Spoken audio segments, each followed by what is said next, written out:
Cross transfers clubbing of income provisions में ये एक ऐसी इंपॉर्टेंट पॉइंट है जिसे प्रोफेशनल कोर्सेज के एग्जाम्स में बहुत बार पूछा जाता है।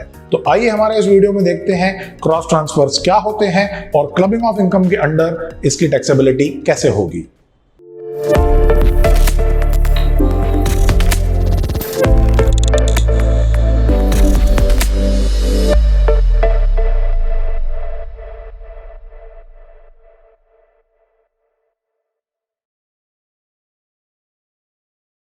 क्रॉस ट्रांसफर का मतलब होता है एक ट्रांसफरर अपने माइनर चाइल्ड को अपने स्पाउस को गिफ्ट देने के बजाय दूसरे किसी के स्पाउस को या माइनर चाइल्ड को गिफ्ट कर देता है और वो दूसरा पर्सन अपने स्पाउस या माइनर चाइल्ड को गिफ्ट करने की बजाय पहले ट्रांसफरर के स्पाउस या माइनर चाइल्ड को गिफ्ट कर देता है। फॉर एग्जाम्पल, मिस्टर ए अपने ब्रदर मिस्टर बी के वाइफ को कुछ गिफ्ट दे रहे हैं और उनका brother mister B mister A के माइनर चाइल्ड को गिफ्ट दे रहा है और वो ट्रांसफर आपस में इतने कनेक्टेड हैं या उनका टाइमिंग, उनका अमाउंट, उनकी सिचुएशन ऐसी कनेक्टेड है कि एक ट्रांसफर दूसरे ट्रांसफर के लिए कंसीडरेशन फॉर्म कर लेता है।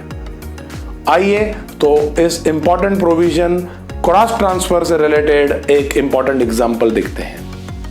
ये जो इलस्ट्रेशन दिया हुआ है बहुत ही अच्छा इलस्ट्रेशन है, बहुत बार प्रोफेशनल एग्जाम्स ये क्वेश्चन आ भी चुका है। क्या दिया हुआ है इस इलस्ट्रेशन में? Mister Vasudevan gifted a sum of ₹6 lakh to his brother's wife on 14th June 2018. On 12th July 2018, his brother gifted a sum of ₹5 lakh to mister Vasudevan's wife. Sir, दोनों भाइयों ने एक दूसरे के वाइफ को गिफ्ट दी है। सर, अपने अपने स्पाउस को एसेट ट्रांसफर करने की जगह उन लोगों ने एक दूसरे के वाइफ को पैसे गिफ्ट दिए हैं। Sir, this is a case of cross transfer. The gifted amount were invested in fixed deposit in banks by mrs Vasudevan and wife of mister Vasudevan's brother on 1st August 2018 at 9% interest. दोनों ने वो पैसे bank में जाके FD में invest कर दिए हैं और जो रेट ऑफ इंटरेस्ट उनको मिल रहा है वो है 9% per annum. Examine the consequences of above under the provision of income tax act 1961 in the hands of mister Vasudevan and his brother.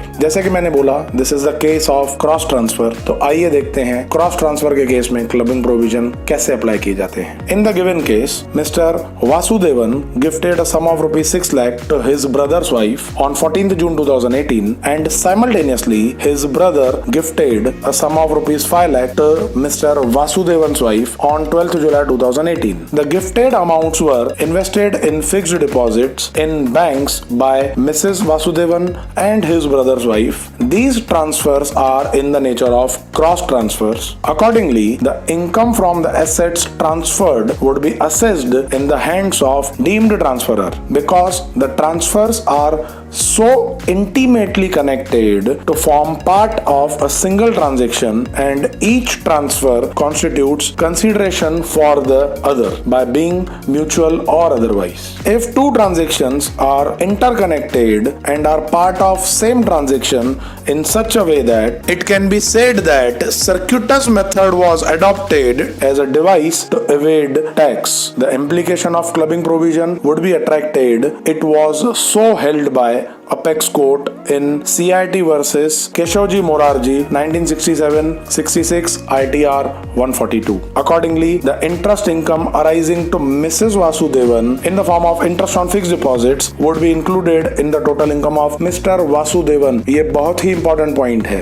Gift उसे मिस्टर वासुदेवन के ब्रदर ने दिया था, बट वो जो इंटरेस्ट है जो मिसेस वासुदेवन को इंटरेस्ट मिल रहा है वो उसके हस्बैंड मिस्टर वासुदेवन के इनकम में क्लब हो जाएगा। Mister Vasudevan will be treated as deemed transferor and interest income arising in the hands of his brother's wife, that is Mr. Vasudevan's brother's wife, would be taxable in the hands of Mr. Vasudevan's brother. Mr. Vasudevan के brother के wife को mister Vasudevan ने gift दिया था, but उस FD पे जो interest मिल रहा है वो मिस्टर वासुदेवन के ब्रदर के टोटल इनकम में क्लब किया जाएगा। मिस्टर वासुदेवन का जो ब्रदर होगा he will be treated as deemed transferor as per section 64 subsection 1 to the extent of amount cross transfer that is ₹5 lakh. Sir gift के अमाउंट में डिफरेंस था। मिस्टर वासुदेवन ने जो अमाउंट दिया था वो 6 लाख था। मिस्टर वासुदेवन के ब्रदर ने जो क्रॉस ट्रांसफर किया था वो 5 लाख था। तो हम लोग जो क्लबिंग प्रोविजन अप्लाई करेंगे वो इनकम ऑन ₹5 लाख के लिए ही अप्लाई करेंगे। This is because both mister Vasudevan and his brother are indirect transferor of income to their respective spouses. मैंने पहले ही क्लियर कर दिया था कि वो लोग अपने अपने वाइफ को गिफ्ट देने के बजाय एक दूसरे के वाइफ को गिफ्ट दे रहे हैं। This is an indirect transfer with an intention to reduce their burden of taxation. However, the interest income earned by his spouse on fixed deposit of ₹5 lakh alone would be included in the hands of Mr. Vasudevan's brother and not the interest income on the entire fixed deposit of ₹6 lakh since the cross transfer is only to the extent of ₹5 lakh. Sir जो extra 1 lakh mister Vasudevan ने gift किया है अपने brother के wife को, उस 1 लाख का जो इंटरेस्ट है वो मिस्टर वासुदेवन के ब्रदर के वाइफ के इनकम में ही काउंट किया जाएगा, वो क्लब नहीं होगा। स्टूडेंट्स, अगर आपको ये वीडियो अच्छा लगा हो, आपको इस वीडियो से वैल्यू एडिशन और बेनिफिट हुआ हो, तो इस वीडियो को लाइक और शेयर जरूर करें और हमारे यूट्यूब चैनल को सब्सक्राइब जरूर करें। स्टूडेंट्स, क्योंकि आपके सब्सक्राइब करने से हमें ऐसे और नए नए वीडियोस बनाने के लिए मोटिवेशन और इंकरेजमेंट मिलती है। Thank you.